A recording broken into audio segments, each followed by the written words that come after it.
Hello, my name's Adrian Richards, and today I'm going to be talking a little bit about lower blepharoplasty. I've talked in a previous episode about the operation and who's suitable and the different techniques, and today I'm going to be talking a little bit about the recovery period and some of the complications that you can get from lower blepharoplasty. So first of all, as I mentioned in the previous video, a lower blepharoplasty can either be an external approach with an incision below the eyelashes and coming down in the crow's feet area, which is good if you've got skin excess and puffiness, or it can be internal or transconjunctival blepharoplasty, which is best just for puffiness. Okay, so recovery period. Lower blepharoplasty can take slightly longer to recover than upper blepharoplasty. And the reason for that is the bruising tends to stay longer, the swelling tends to stay slightly longer than in upper blepharoplasty. Okay, so recovery, really in a week of work, perhaps returning to sort of light work in the second week, probably be okay really for most social activities after 2 weeks. Okay. Now, lower blepharoplasty is an operation that has a significant complication rate, and it's important to realise this. And the risk basically of lower blepharoplasty is to do with the amount of skin removal and the laxity and tenseness in your lower eyelid, because the lower eyelid, it's very important that the lower eyelid lies against the globe of the eye, so it should lie against the eyeball. Okay, so if you look at your eye straight on, the lower aspect of your pupil, should just abut your lower eyelid. Okay, so your lower eyelid should just cover the lower area of your pupil.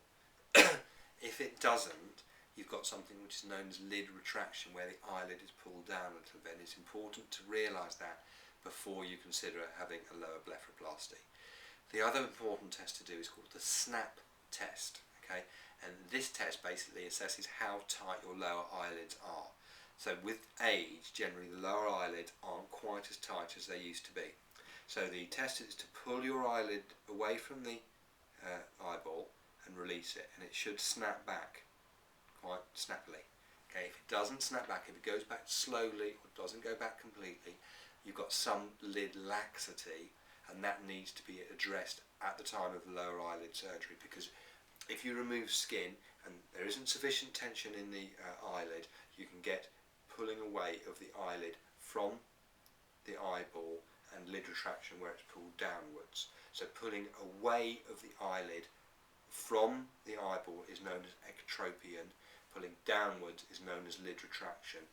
Either of these can cause problems with the eye. Principally that the tears don't drain properly, it feels very uncomfortable because the eyes can either get dry or conversely too wet,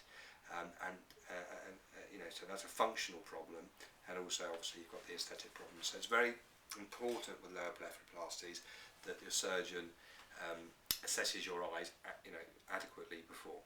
Okay, so if you do really, if surgery is performed correctly, because if you do have some element of lid laxity, the surgeon can perform a technique to tighten up the eyelid slightly, so to restore the sort of youthful tightness at the time of surgery.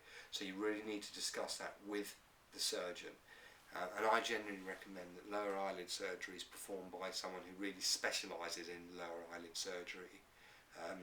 It's not an operation that should be done by someone who does it occasionally. It's a very specialised operation, and I think it will be worthwhile really sort of quizzing your surgeon on how many he does and what sort of outcome you're likely to have, and ask him frankly, has he had complications, and to discuss those with you.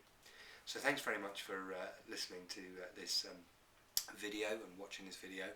If you would like to arrange a complimentary consultation with any of our eyelid specialists, please do so by either ringing us on 01844 214 362 or just email via the website, which is Aurora, that's AURORA clinics.co.uk. So thanks very much for listening, and we look forward to seeing you soon.